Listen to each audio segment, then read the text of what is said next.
Hey guys, how you doing? So, a little bit of story time and a little bit of talk about, the gear, the preparedness and everything. Kind of got reminded by the Blade HQ video which finally came out. I was really excited about it because I have always good time, talking to Ben, and especially, from last year. Really good guy, really good people, and this year was a lot more people, a lot more fun, we really enjoyed it. It was just a fun thing. Doesn't matter on the results and everything, it was just fun. And actually it was a kind of nice reminder again, kind of a little bit into the preparedness mentality, because just regardless of the contest or everything, it showed again that, a lot of people, actually I always thought that, you in the knife community, knives, preparedness, all that stuff kind of goes together. But it kind of showed you that not really many people are prepared, not that many people are paying so much importance to, putting so much value on being prepared, having the stuff. And I'm not even talking about to such a crazy degree like kind of I have, with my backpack, with my EDC, what I have on me. You guys seen the EDC videos and everything, you guys seen me talking about my pants and all that stuff.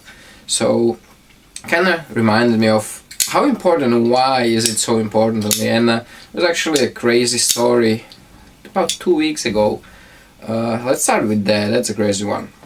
So I was actually on the phone with Tough Times on one of our long night conversations on the phones. Very often, not very often, at least once or twice a week we call each other like really late at night, like 11, 12 in the night. My girl is already sleeping, so I always have to walk outside. And I'm on the phone with him outside, and suddenly, like little into the conversation, hear a big bang, and at first I thought that it was a AC that fell out of the window in the next house, right next house from us. And you clearly heard that it was on the first floor. It was actually like you heard the long fall, like it's hit the wall as it was falling. But the same second I realized that it wasn't the metallic clanking sound, it wasn't the metallic, boom when it fell down, that it was like dull, you immediately think that it was a bat, So I walk to the fence there, as the houses here have those little fences, like right outside of the house where the garbage cans are and stuff like that. I see there's a guy on the floor that fell out of the second floor window. I wasn't sure, I didn't know at that time if it was the second floor window or the roof. Later on we found out it was the second floor window. Immediately hang up with Jeff, call 911 even before I got to him, around. My heart was freaking racing. It was really terrifying. And I've been in kind of like tense situations before with injuries and with everything, but it was whole another level. I really remember that, my heart really racing. It was really like, please do not die on me. I heard him breathing, First thing I do know from the, CPRs and first aid practices and everything that I had throughout my life, not to move somebody who fall out like that unless you are a medic or, paramedic or EMT and stuff like a firefighter. Do not move them, when it's such a traumatic, fall injury. Because you never know if their spine could be cracked, you could really cause some serious damage. Check the breathing, check the pulse. He was breathing. I smelled alcohol right away. He was drunk. It was, I think, Spanish, some Spanish Mexican guy, something like that. But he was breathing, a little bit of blood. Luckily, he wasn't bleeding really heavy. There was a little bit of blood on the floor because he fell right on the concrete. So told the 911 exactly what happened, like really fast. The cops actually came first, about 3 minutes after I called. There were a couple cop cars, firefighters right behind them, ambulance, the EMTs right after them, pretty quick. Funny enough, actually, about 1.5 minutes since the fall, the guy actually comes through. So the operator asked me when I was on the phone with him, is he conscious? No, he's unconscious. So I know I shouldn't move him, right? He has a pulse, he's breathing. It looks bad because the breathing was really like, there's like fluid, like when you have snores and stuff, when you have the stuff in the nose, it was like heavy breathing. So I was really concerned. And so she said, yeah, don't move him, just make sure that he keeps breathing and everything. So she hung up the phone, which I was actually surprised. I thought the 911 operator would stay on the phone with you until the ambulance or the cops arrived. So the cops arrived. Oh, sorry. So he actually came through, and for my big relief, as he came through, he actually tried to stand up. He put his arms underneath him, so I saw his legs moving and his arms moving. But I like put the arms on his shoulders, like, don't move, man, stay down, the ambulance is coming, you know, you cannot move now, you don't know what happened. Of course he didn't understand me, because he didn't speak English and he was drunk out of his ass. So luckily, actually, the neighbor, the guy who lives underneath him, he walked out, he talked Spanish, so he told him in Spanish, so he stood down, he lay down, so the cops came, they asked me what happened. The firefighters, they started taking care of him now. Actually, a couple minutes later, he actually walked himself into the ambulance, like, he actually walked, so it had the happy ending, but it was scary. It really was a terrifying moment, and not many people realize how terrifying moments like that can be. It's scary. You don't know how you react to stuff like that until you actually go through something like that. And it wasn't even like me. It wasn't even somebody close to me. It's bad. It's really bad feeling seeing, you know, human being in such a position. And that kind of ties together same thing. You know, like, you just want to be prepared. You know, you don't know if it's from a stupid cut on a knife and you want a band-aid or something, you know, you want to have at least some band-aids on you. That's why I actually carry the full size, you know, actually pretty decent size first aid kit with me, always I showed you guys. And that also ties next to, like, being even more prepared, you know, what if something else happened, you know, that's all the bug out bags. And it's not only about having the items or, you know, watching the survival shows. It really is about, you know, it really means a lot to me, and I enjoy it to actually go out there and practice the skills, you know. I'm by no means any, like, survival expert or something. I just like to go outdoors and, you know, practice just some basic fire starting with a ferro, because it really is not as easy as some people think. I enjoy practicing and trying all different, you know, fire starting for me is very important skill. You know, in my mindset for outdoors and for survivor and all that stuff, it's very important, one of the most important, I think, fire making. Because for me, fire is that peaceful, you know, very big boost, morale boost, and very important thing for heat and for cooking, disinfecting and all that stuff.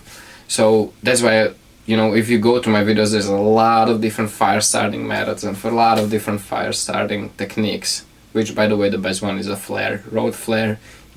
No matter what, you can put just pile of water and it's gonna burn. Really, it's good.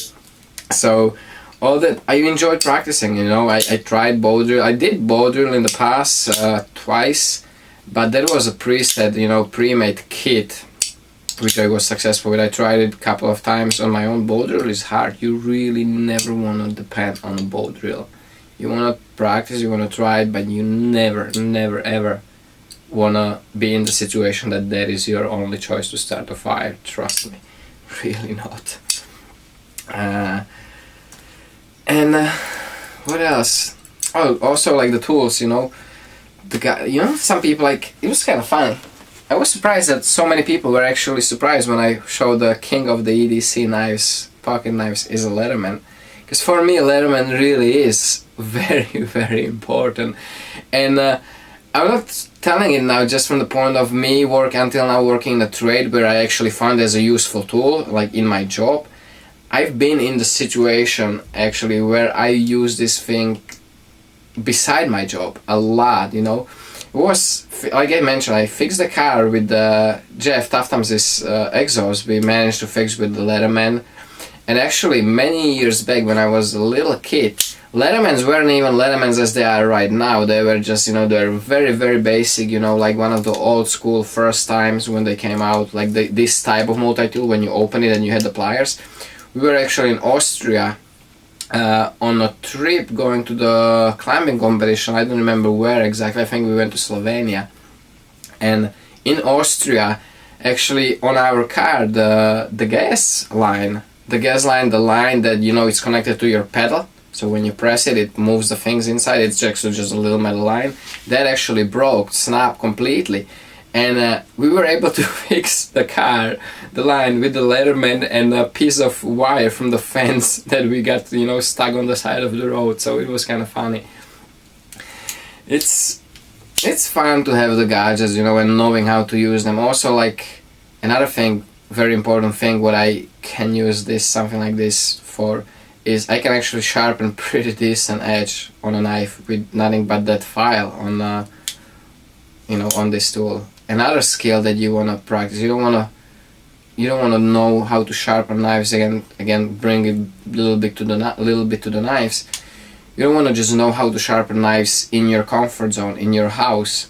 You want to know how all different techniques, all different ways how to improvise of sharpening knife, It's a very important skill. You never know when you're gonna need it, and your knife's gonna get dull, and you don't have your wicked edge, or you don't have your Spyderco sharp maker, or you don't have your sandpapers like I have here. I don't have my grinder, but I still know how to sharpen a knife on pretty much anything, really. Really, there's so many ways you can sharpen or touch up the edge to actually, make it sharp again, or at least somewhat sharp. I can do really pretty good with this. Actually, with this and piece of wood, because you can strap on a piece of wood actually very effectively. What else I wanted to talk about? I think that's pretty much it. Really talk about that, that there's just really a lot of young people, they love knives, but they have these cool knives, but they don't know how to use them effectively. They don't know what to look for. They don't carry other, what I consider important things as part of your EDC, just as a part of being prepared, I think it's kind of sad. I think we should try to, make it more important in our community. How the preparedness, it's, not everything is just about the cool toys, the cool knives, the cool collection pieces. I think it really is, and no matter where you live, I live in New York City, I'm living in Brooklyn. Look at my backpack. My backpack is set up for anything. From escape and evade here in the city to actually surviving in the woods. I can grab that backpack and go live for a couple of days into the woods comfortably. Between the food and the supplies I have there, shelter supplies and everything, the water is pretty much anywhere. You can get drinking water, you can make it drinkable anywhere. So I can just go with that backpack anywhere. Plus I have pretty much anything I need here except some huge pry bar to open, pop open doors. But even that, it can be always improvised. So I think it's important in our community to try to steer not only towards the cool stuff, but also to how to use it, great, kind of like equipment or really good chain. I always like the guys, always been a big supporter. You've seen me wearing their shirt in many of my outdoors videos. It's not just because it's a cool shirt, it's because they are really good people and they know their stuff, and they really building up very good. I'm gonna call them kind of like a survival school, really, because that's what they are turning into, that's what they're gonna be, or that's what they already provide, such a service. And there's a lot of other people like that, there are people, and I actually hate the word bushcraft, I really do, because it's, to me, categorizing, and I know people gonna hate me for saying that, but to me, bushcraft is really just a marketing word, it's really just like a tactical. That's what it is to me, When I was little, when I was younger, I was growing up back home in Slovakia, there was no bushcraft, it was just camping, you go outdoors, you spend time outdoors, that's what bushcraft really is. But bushcraft is just this term where people doing camping and going outdoors, but they just call it bushcraft just because it makes it sound cooler. But in a sense, it's the same thing. You just go out with this stuff. And trust me, guys, when I was going outdoors back then, I had nothing close to the gear I have now, or the stuff like that. And it's kind of fun. It's I think it's a silly word. It really is. I don't know. I don't know why. I don't even know why I ramble like this. I think I'm turning into Fermforge, huh, Elliot? So more about the preparedness bushcraft. So I think, guys, you would agree. I mean, you tell me. I really think that not that many people pay so much importance to being prepared and all the other stuff and knowing how to use the gear, especially knives. There's so many things you can do knives and how to use them and all that stuff. Lately everybody's talking how important lock strength is, how important is blade play and this and that, yet they don't know how to really use things for certain stuff. It was kind of funny when Jen from Kershaw, I actually didn't get that comment right away in the video where she said, "Damn, we don't make screwdrivers, we make knives." I didn't get that second time. She meant like people are using the tips of the knives as screwdrivers, that's why they break them and send them for repairs. It's funny. That really cracked me up once I realized what she meant by that comment. So yeah, people love their gears, people love to get their stuff and gadgets, but not that many people nowadays actually, carry them, learn how to use them, and all that stuff.